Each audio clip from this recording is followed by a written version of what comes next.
કેમ છો વિદ્યાર્થી મિત્રો? મજામાં? આજના વિડીયોની અંદર આપણે રાસાયણિક સમીકરણ છે ને એનું સંતુલિત કેમનું કરવાનું તે ભણવાનું છે. સંતુલિત સમીકરણ કોને કહેવાય? તો ચોપડીની અંદર એક એવી વ્યાખ્યા આપી છે કે પ્રક્રિયકો હોય અને નિપજ હોય એ બંનેની અંદર હાજર રહેલા જે તત્વો હોય ને એના દળ અથવા તો એની સંજ્ઞા કેવી હોવી જોઈએ? સમાન હોવી જોઈએ બંનેની અંદર. અને આ કોના આધારે કહેવામાં આવ્યું? તો દળ સંચયનો એક નિયમ છે. દળ સંચયનો નિયમ એવું કહે છે કે જ્યારે કોઈ પણ રાસાયણિક પ્રક્રિયા થતી હોય તો દ્રવ્ય હોય એનું સર્જન પણ થતું નથી, એનું વિનાશ પણ થતો નથી. એનું એક સ્વરૂપમાંથી બીજા સ્વરૂપની અંદર રૂપાંતરણ થાય. હવે તમારી સ્ક્રીન ઉપર જોશો તો એક રાસાયણિક પ્રક્રિયા આપેલી છે. Zn+H2SO4 gives ZnSO4+H2. આ બંનેની અંદર તમે ધ્યાનથી જુઓ. હું આ વચ્ચે લીટી કરું છું. આ કઈ સાઈડ છે? ડાબી સાઈડ. આ કઈ છે? જમણી. આ લેફ્ટ હેન્ડ સાઈડ છે ને એની અંદર ZnHSO મતલબ કે ઝીંક, હાઇડ્રોજન, સલ્ફર, ઓક્સિજન 4 તત્વો રહેલા છે, જે હું કોલમની અંદર કંઈક આ રીતે લખું છું. હવે શું કરીશ? બીજી 2 કોલમ બનાવીશ. એક તરફ પ્રક્રિયકો જે હતા એની અંદર રહેલા તત્વો હોય એના પરમાણુની સંખ્યા લખીશ. બીજી બાજુ નિપજ જે હતા એની અંદર રહેલા તત્વોના પરમાણુની સંખ્યા લખીશ. જે મેં લખી અહીંયા કઈ રીતે લખી? તો ઝીંક 1 છે, અહીંયા 1 લખ્યા. આની અંદર ઝીંક 1 છે, અહીંયા લખ્યા. હવે ચલો હાઇડ્રોજન, પ્રક્રિયકની અંદર હાઇડ્રોજન 2 છે. અહીંયા હાઇડ્રોજન કેટલા? અહીંયા પણ 2 છે. ચલો બંને બાજુ 2 લખી કાઢ્યા. સલ્ફર 1 છે, અહીંયા 1 લખી કાઢ્યું. અહીંયા સલ્ફર કેટલા? એ પણ 1 છે. ચલો અહીંયા લખી કાઢ્યા. ઓક્સિજન કેટલી વખત છે? 4 વખત છે. અહીંયા પણ ઓક્સિજન કેટલી વખત? 4 વખત. તો હવે ધ્યાનથી તમે જુઓ. ઝીંક પ્રક્રિયક અને નિપજ બંનેમાં સમાન. હાઇડ્રોજન પ્રક્રિયક અને નિપજ બંનેમાં સમાન. સલ્ફર એના પરમાણુની સંખ્યા એ પણ પ્રક્રિયક અને નિપજમાં સમાન. ઓક્સિજન એની અંદર પણ પરમાણુઓની સંખ્યા સમાન. તો આ જે રાસાયણિક સમીકરણ હતું એને સંતુલિત સમીકરણ કહેવાય. હવે આ રાસાયણિક સમીકરણની વાત કરીએ આપણે. આની અંદર Mg અને O વપરાય છે. મતલબ Mg કેટલી વાર છે? પ્રક્રિયકની અંદર 1 વખત. અને નિપજની અંદર કેટલી વખત છે? 1 વખત. મેગ્નેશિયમ છે એ સંતુલિત છે. હવે ઓક્સિજનની વાત કરીએ. ઓક્સિજન કેટલી વખત છે? 2 વખત છે. જુઓ, પણ અહીંયા કેટલી વખત છે? 1 વખત. તો આ સંતુલિત કહેવાય નહીં. આને સંતુલિત કરવું પડે. અને સંતુલિત કરવા માટે આપણે જે પદ્ધતિ વાપરીશું એ પદ્ધતિનું એક નામ છે હીટ એન્ડ ટ્રાયલ પદ્ધતિ, જેનો ઉપયોગ હવે આપણે કરીશું. એની અંદર અલગ અલગ સોપાન છે. આપણે પહેલાં શું કરીશું? એક રાસાયણિક પ્રક્રિયા ધ્યાનમાં લઈએ. Fe+H2O gives Fe3O4+H2. મતલબ શું થયું? Fe એટલે કે આયન, H2 એટલે કે પાણી. મતલબ લોખંડની પાણી સાથે પ્રક્રિયા કરી તો આપણને લોખંડનો ઓક્સાઇડ મળે છે, આયન ઓક્સાઇડ. અને બીજું H2 વાયુ શું થાય છે? મુક્ત થાય છે.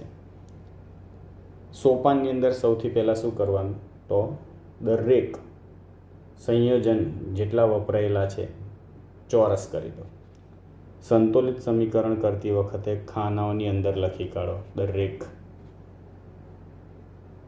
તત્વ જે વપરાયું હોય અથવા તો સંયોજન જે વપરાયું એને. ત્યારબાદ સોપાન 2 શું છે? અસંતુલિત સમીકરણમાં હાજર રહેલ જુદા જુદા તત્વોના પરમાણુઓની સંખ્યાની યાદી બનાવો. આગળ જે બનાવ્યું કયા કયા તત્વો વપરાયેલા છે? Fe, H અને O અહીંયા લખી કાઢ્યા. પ્રક્રિયકોના પરમાણુઓની સંખ્યા, નિપજોના પરમાણુની સંખ્યા આપણે અહીંયા લખી કાઢી. હવે સોપાન 3. સોપાન 3 શું કહે છે? સરળતા ખાતર સૌ પ્રથમ વધુ પરમાણુ ધરાવતા સંયોજન હોય તેને આપણે સંતુલિત કરીશું. હવે તમે અહીંયા ધ્યાનથી જાઓ. આ 1 છે, આ 3 છે, 2 છે, આ 2 છે, 1 છે, 4 છે. તો આ 4 સૌથી વધુ કોણ છે? ઓક્સિજન. અહીંયા લખ્યું છે શું? સૌથી વધુ પરમાણુ ધરાવતા હોય. મતલબ સૌથી પહેલાં ઓક્સિજન જે હોય ને એને સંતુલિત કરીશું. ઓક્સિજન કઈ જગ્યાએ છે? અહીંયા 1 છે અને અહીં કેટલા છે? 4. તો સંતુલિત કરવા માટે શું કરીશું? આપણે એક ગુણિત લઈશું. 4ને 1 વડે ગુણી કાઢીશું, 1ને 4 વડે ગુણી કાઢીશું. મતલબ કે પ્રક્રિયકની અંદર જે ઓક્સિજન છે એને કેટલા વડે ગુણવાનું? 4 વડે. અને નિપજની અંદર જે ઓક્સિજન હોય એને કેટલા વડે ગુણવાના? 1 વડે. ચલો આપણે અહીંયા ગુણી કરીએ. તમે જુઓ અહીંયા ધ્યાનથી જુઓ, આ પ્રક્રિયક છે ને એની અંદર ઓક્સિજન આ રહ્યા, આને કેટલા વડે ગુણવાના છે આપણે? 4 વડે. તો અહીંયા હું 4 લખીશ. એ કંઈક આ રીતે લખાશે. જો અહીંયા લખાઈ ગયા ને 4. સહગુણક કયો હતો? 4. તો સૌથી પહેલાં આપણે શું કર્યું? ઓક્સિજન જે સૌથી વધારે પરમાણુ ધરાવતા હતા એની અંદર આપણે 4 સહગુણક વડે ગુણાકાર કરી કાઢ્યો. હવે આગળ જઈએ. ત્યારબાદ તમે જોશો તો સોપાન નંબર 2ની અંદર શું કહે છે? હવે Fe અને H પરમાણુ એ સંતુલિત થયેલા નથી. હવે કોનો વારો આવશે? તો હાઇડ્રોજનનો વારો.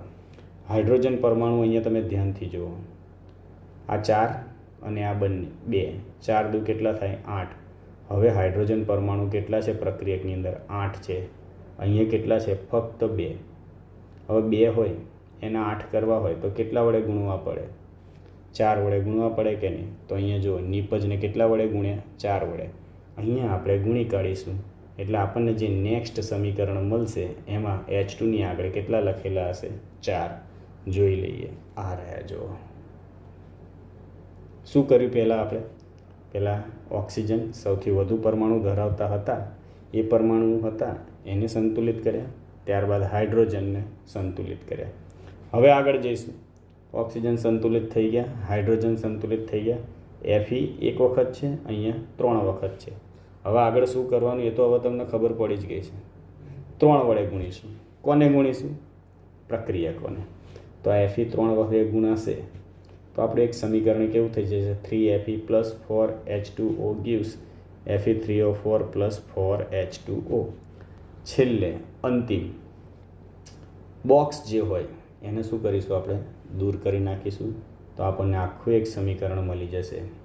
આ જે સમીકરણ મળ્યું એની અંદર પ્રક્રિયકો અને નિપજોની અંદર રહેલા તમામ તત્વોના પરમાણુની સંખ્યા કેવી છે?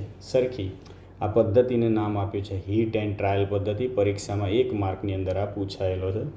બીજી વસ્તુ વધારાની, તમે જ્યારે ચોપડીની અંદર જોશો તો રાસાયણિક પ્રક્રિયા હોય એની નીચે કંઈક આ રીતે S લખ્યો હોય, G લખ્યો હોય, S લખ્યો હોય, G લખ્યો હોય, અથવા તો L લખ્યો હોય, અથવા તો AQ લખ્યું હોય. આ બધું શું છે એ સમજાય દઉં. Gનો મતલબ થાય છે ગેસ, મતલબ કે વાયુ અવસ્થા. Lનો મતલબ થાય છે જલ, પ્રવાહી, લિક્વિડ. AQ જલીય દ્રાવણ, એક્વેસ સોલ્યુશન. S એનો મતલબ થાય છે ઘન અવસ્થા જે દર્શાવેલી હોય છે. તો આ હતું રાસાયણિક સંતુલન કરવા માટેની પદ્ધતિ, હીટ એન્ડ ટ્રાયલ પદ્ધતિ.